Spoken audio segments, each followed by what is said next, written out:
ittakhadu ahbarahum, mereka itu malah menjadikan kaum intelektual, ulama-ulama dari kalangan Yahudi, wa ruhbanahum, dan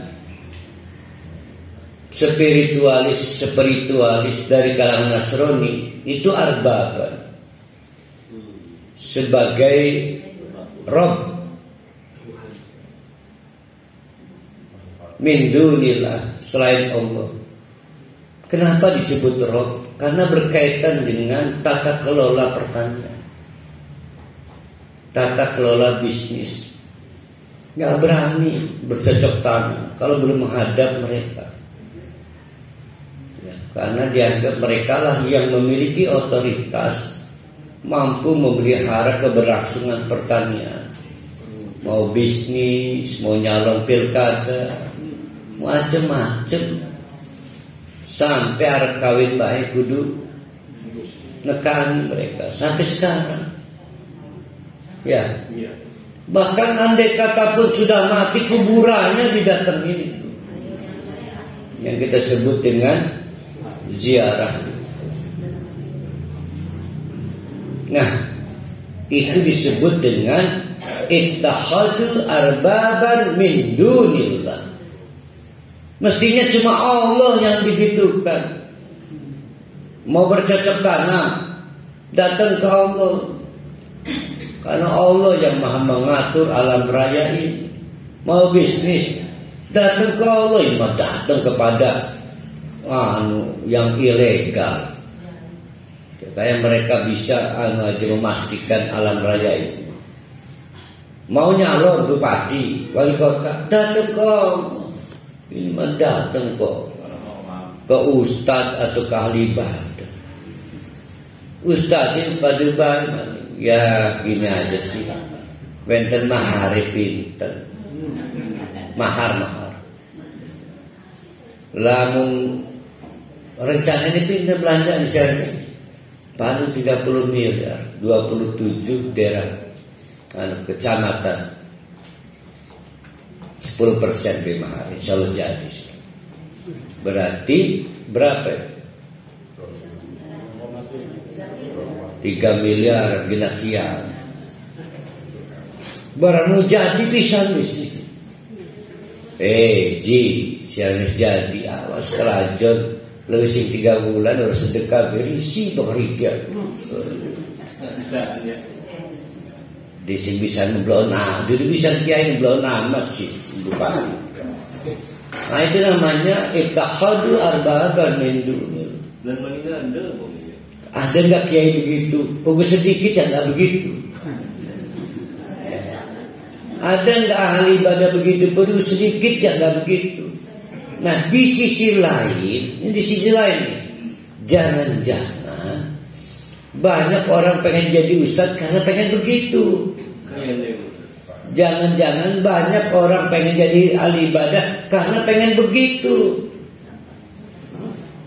Itulah kenapa saya pernah mengatakan, tapi saya mohon maaf bagi penggemarnya, saya tidak punya maksud menjelekkan. Kalau saya jadi beliau beliau yang duit tinggal teke itu, maka saya sarankan untuk pulang pulang bawa uangnya, Bapak Ibu munajat kepada Allah, tidak perlu lewat saya, tidak perlu bawa uang. Tapi nggak ada. Mereka juga selain menjadikan orang-orang itu sebagai cara mereka sukses dalam bidang pertanian, bisnis dan lain sebagainya, mereka juga menjadikan wal Masih ibn Maryam,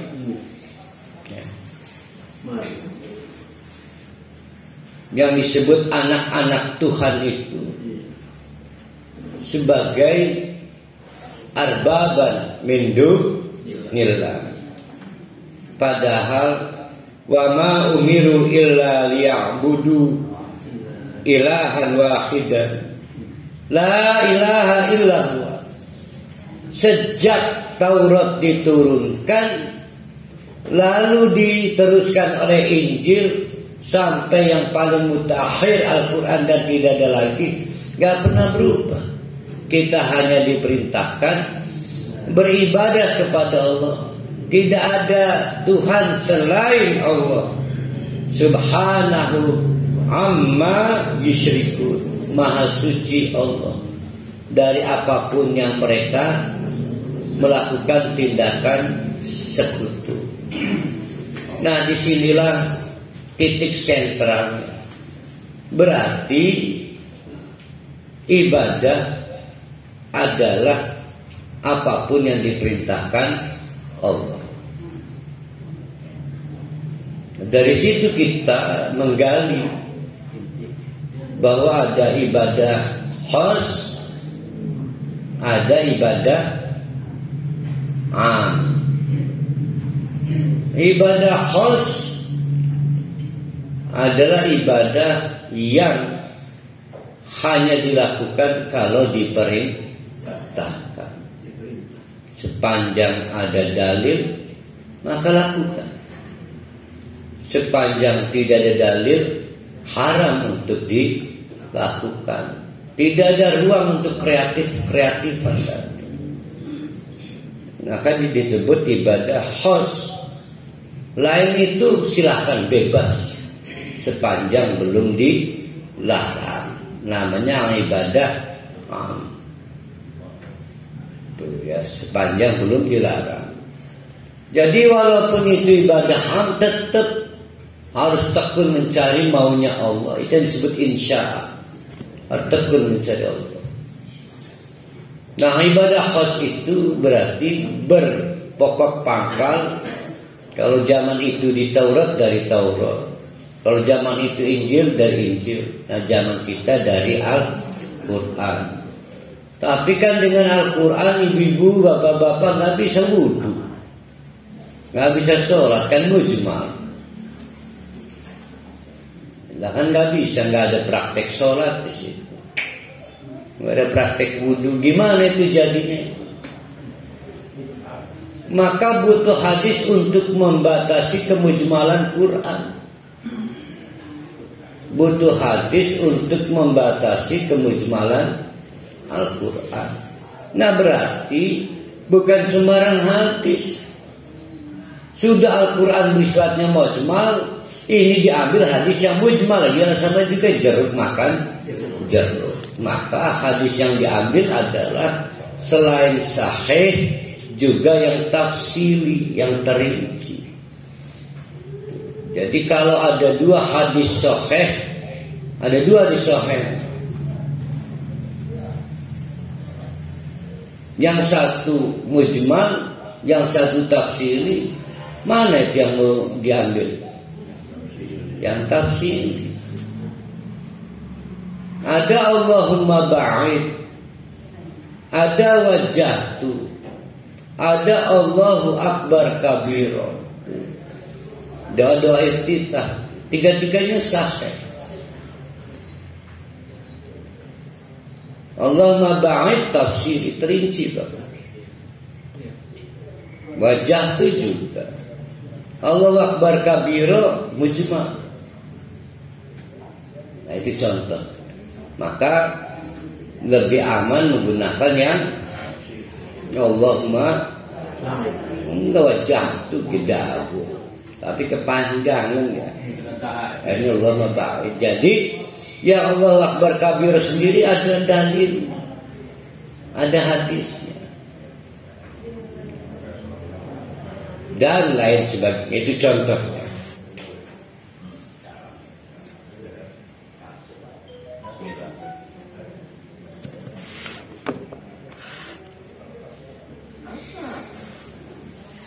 Perhatikan oleh kita kelakuan-kelakuan mereka itu.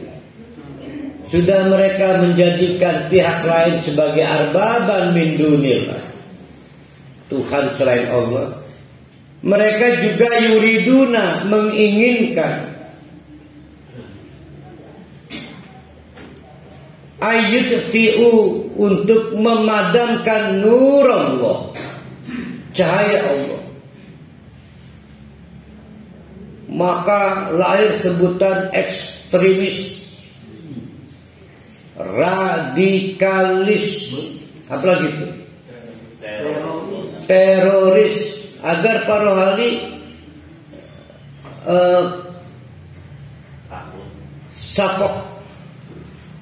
salah fokus,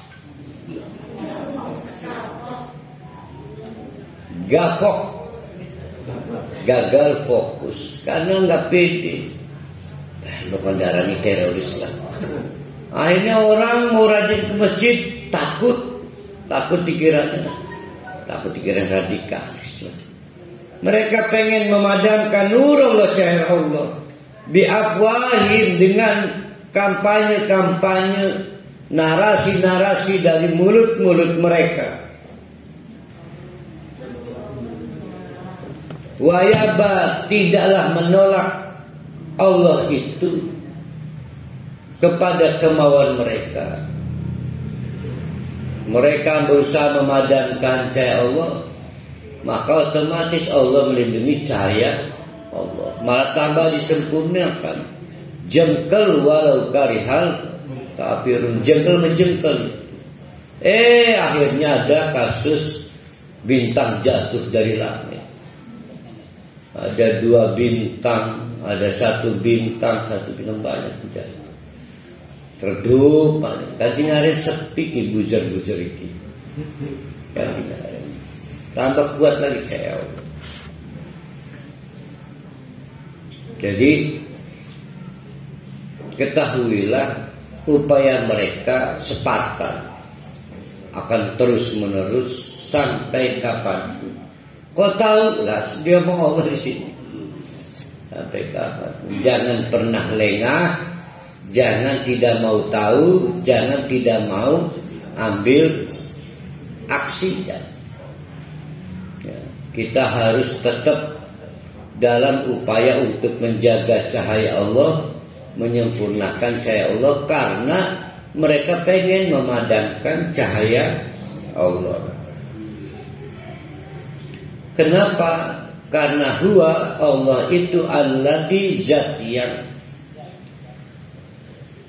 arsala rasulahu, telah mengutus utusan-utusan Allah itu bil huda, dengan petunjuk, wadinil haq, dan dengan agama yang benar, dalam rangka liyudhirahu ala dini kulli, mengalahkan tanda petik agama-agama dan kepercayaan-kepercayaan lainnya. Sekarang tugas kita membuktikan bahwa agama dan kepercayaan selain Islam itu kalah. Sekarang kita buktikan. Tapi bagaimana bisa membuktikan? Karena agama Islam aja petunjuknya, hudannya dikorting. Jadi setengah hudan, ada yang tinggal seperempat. Dengan praktek-praktek bid'ah, musyrik, tahayul, hurafat. Ya sulit. Sehingga paling mudah meredupkan cahaya Allah itu dengan kamu mengkolaborasi seolah-olah ibadah, padahal itu bukan ibadah, tapi dalam ruang lingkup dinamika orang Islam dimanapun, di Indonesia dan dimanapun. Akhirnya sulit kita membedakan mana yang Islam, mana yang tradisi, sulit. Tidak kuat redup cahaya Islam. Kemudian dibuat pengumuman. Nah, inilah syiar Islam ini. Ada perayaan-perayaan, itu syiar Islam. Ya. Itu disebut syiar Islam. Bagaimana disebut syiar Islam di tengah-tengah praktek riba merajalela? Nggak bisa. Indikator Islam itu tegak, cahaya Allah itu tegak, tidak ada riba. Bagaimana disebut syiar Islam itu tegak ketika praktek korupsi di mana-mana? Nggak masuk akal lah. Iki mepadu bae, anu wong puasa Senin Kamis tapi zina bae. Nah, ada saya punya sahabat begitu. Ya ini kan paradoks namanya. Nah, ketika itu terjadi sebetulnya cahaya Allah sudah enggak mencorong. Jadi jangan tertipu dengan kegiatan-kegiatan syiar Islam yang entertain, yang sifatnya tontonan. Nah, ini yang saya ceritakan di awal. Kita bongkar sekarang rahasianya. Siapa sih yang kita sebut ahli ibadah itu? Di situ di papan tulis disebut spiritualis. Dan siapa sih yang disebut kiai ustadz itu? Nah, ini dibongkar oleh Allah. Ya ayyuhalladzina amanu, hei orang-orang yang beriman. Seolah Allah ingin ngomong jangan tertipu.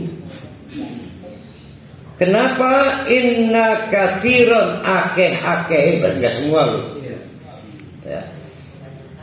Akeh-akeh itu lebih sedikit apa lebih banyak? Ya wallah alamnya. Inna katsiran akeh-akeh. Bisa lebih sedikit loh. Tapi bisa juga lebih banyak. Minal ahbari waruban, para ahli-ahli ilmu agama di kalangan Yahudi dan ahli-ahli ibadah dari kalangan Nasrani itu layakuluna amwalan nas bil batil.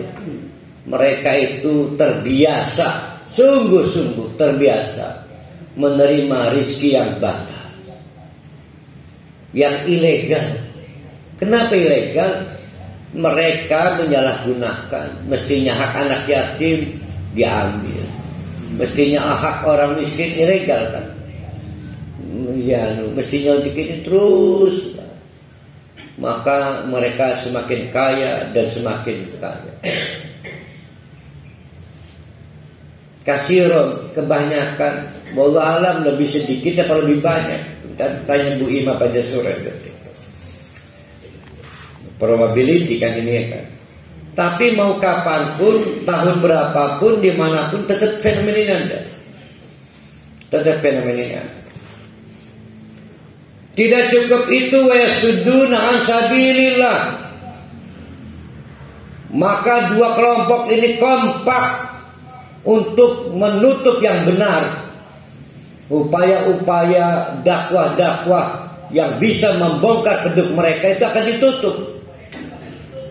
Karena kalau dibiarkan kajian-kajian, pengajian-pengajian yang sifatnya siratal mustaqim, kedok mereka kebongkar. Bisnis mereka nggak laku. Jadi sebetulnya tidak ada pertentangan mazhab, nggak ada. Keributan ini keributan antara periuk nasi dan yang tidak punya periuk nasi. Itu kasihan itu, madhab-madhab itu disalahgunakan untuk kepentingan mencari uang. Akhirnya kiai-kiai menjadi kelompok elit, ahli-ahli hikmah menjadi kelompok elit. Oh, ya Allah.